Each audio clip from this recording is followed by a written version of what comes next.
pork caldereta. Hinalo ko lang ang ribs ng pork na binili ko sa Costco. At ito ang huwag na huwag niyong alisin pag nagpe-pressure cooker. Kasi yan ang pressure malakas. Niluluto na kasi itong karne kaya kailangan ipanghalo-halo ko na.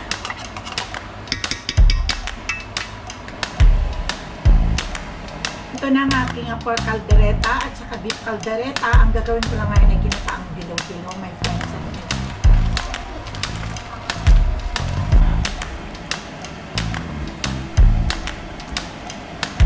Kuhaan ko siya ng condensed milk na ube.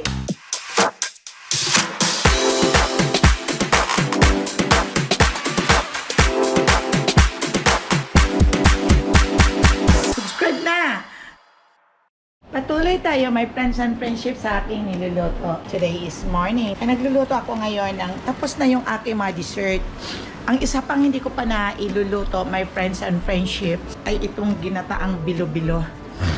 Ito ay aking hiwain. Pagkatapos, ito na i-pressure cooker ko na itong beef. Mayroon pang natitira at hindi kasi kasya dito sa ating pressure cooker. Kaya, pinanghati-hati ko na lang.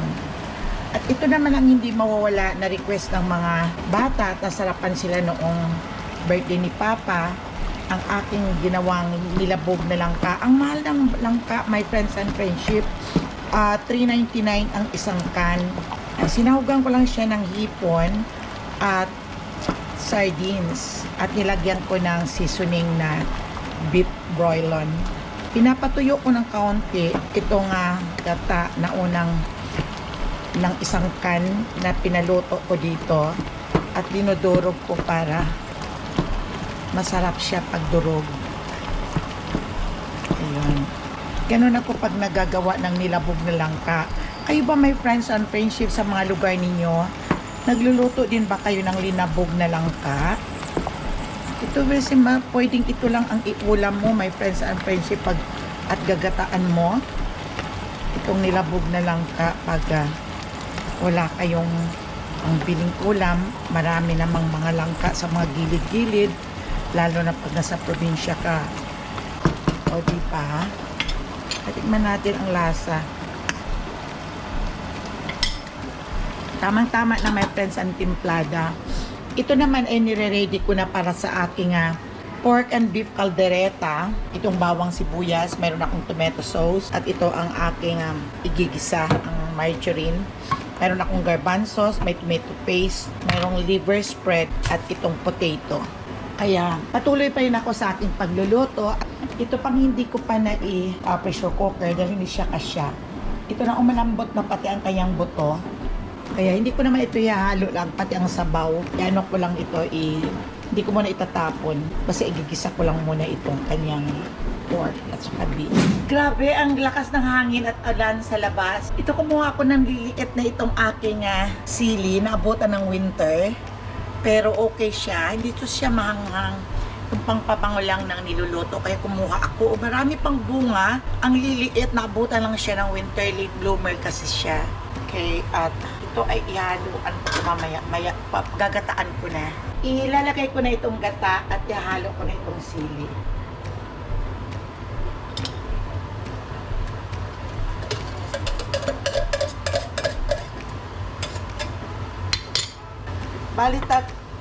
Bali tatlong gata ang aking nilalagay dito. Ito siya, my friends and friendship. Kasama na to sa menu kasi gusto ng mga bata. Ayan, tumutunog ng aking pressure cooker.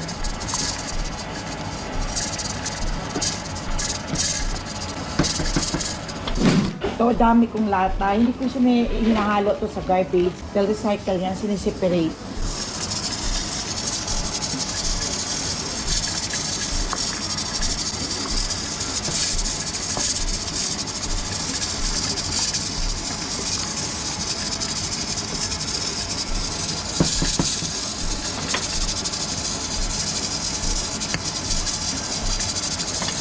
Masarap. Masarap ang lasa. Kumukulo-kulo na. Ang hinalo ko lang dito ay sardines at saka hipon at kaunting bagoong na yung kanyang sabaw. Yung bagoong na isda. Ngayon, babalatan ko na itong aking potato.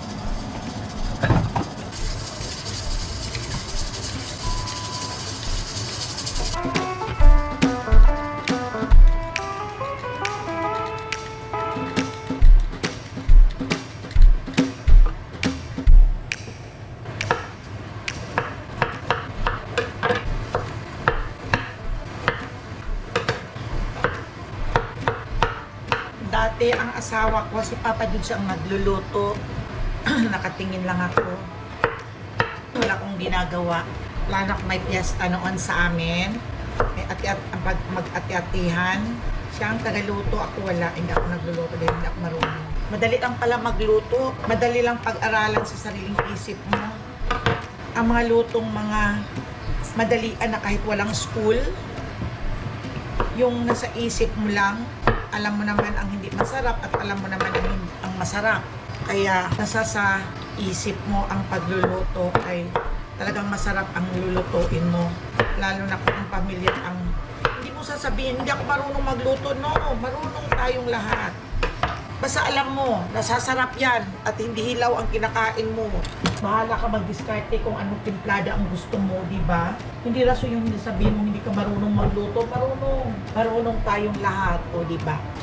Ito, inaalisan ko na ng pressure. Ito ang huwag na huwag niyong alisin pag nagpe-pressure cooker.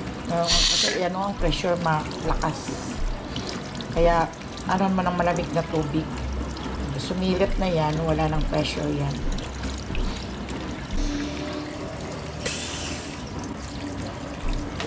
Yan, wala nang pressure, my friend. Pwede na nating buksan.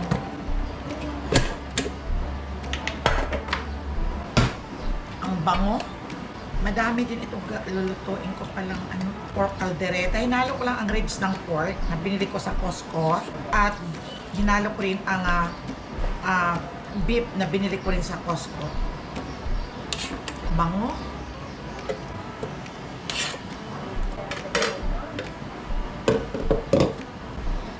Punong-puno. Mayroon pa my friends and friendship.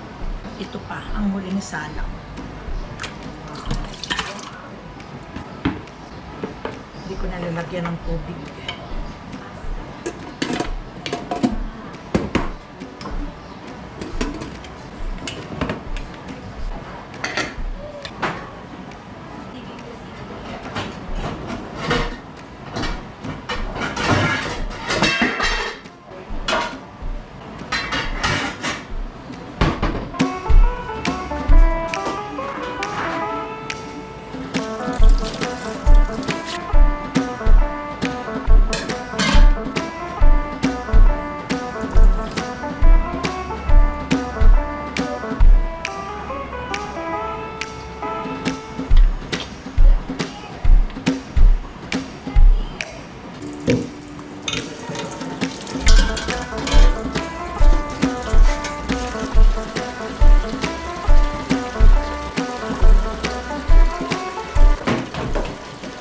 Nagawa na ako ng aking caldereta. Sigigisa ko na itong bawang.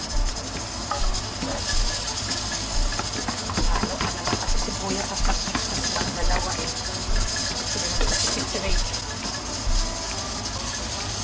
Ito ang last ko na pressure cooker.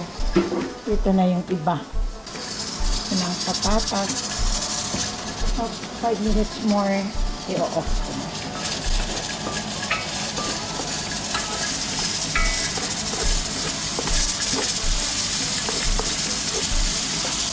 I-off ko na.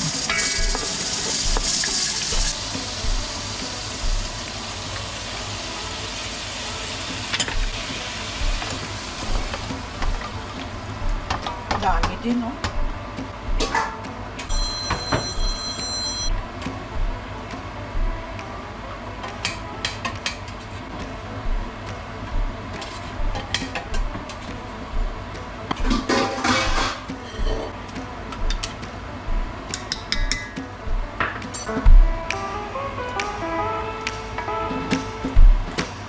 Dami din, ah.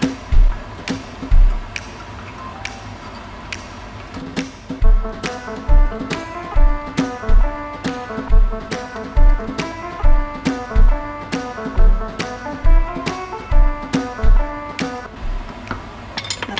na, oh. Ang buto.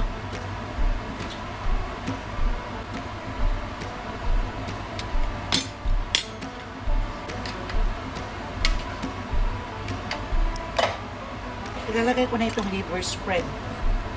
Dahil luto na kasi itong karne, kaya kailangan ipanghalo-halo ko na.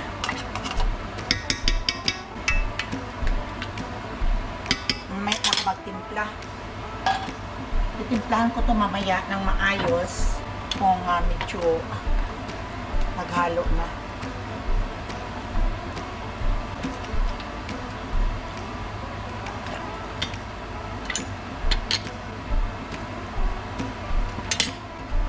Pinanghalo-halo ko na my friends and friendship at malambot na itong beef.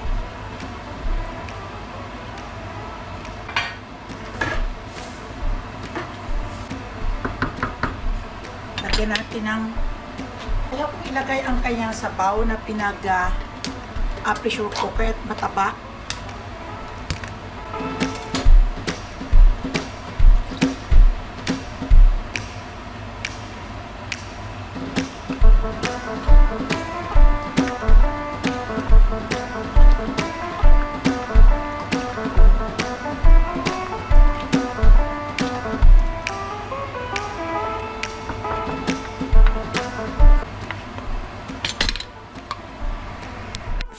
Minutes later.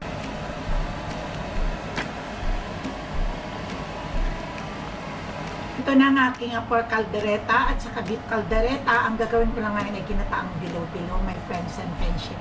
Kaya magbabalat ako nitong aking mga panghalo. Ayan, may saging naman ako doon. Yan, basta luto na yung aking mga ibang mga ginagawa. 2 hours later. Bilis ko, my friends and friendship. O, ito na. Nagawa na ako ng ng ito yung bilog-bilog. Yung malagkit na binilog-bilog ko. Galapong. At ito na. Pakuluin ko na lang to. At tapos lagyan ko ng sugar. Ayan. Ano kaya to? Ay, wala pala tong laman, my friends and friendship. So, ilalagay ko muna ito doon. Okay, basta ito na ang aking gagawing ginataan. Ginataang bilo-bilo. Ilagyan ko na ng asukal, Pait. Ilagyan ko na ng asukal.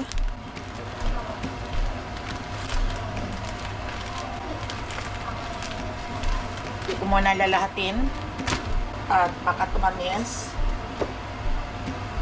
Tapos lalagyan ko ng gata ng niyog. Parati na lang nagmamadali.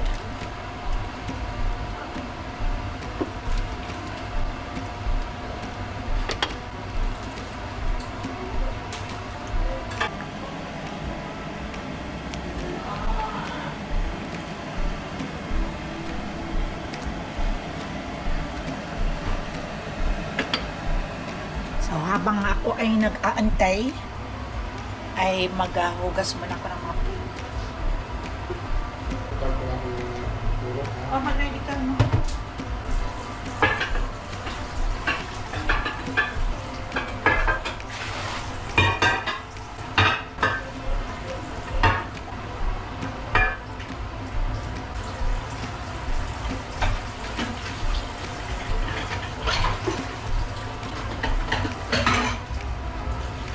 Pagbugas ako ng mga plate para malinis na. Malapit na siyang maluto, my friends and friendship. At inaluan ko siya ng condensed milk na ube. So hanggang sa muli nating pagkikita, my friends and friendship. Don't forget to subscribe to my channel. Bye-bye!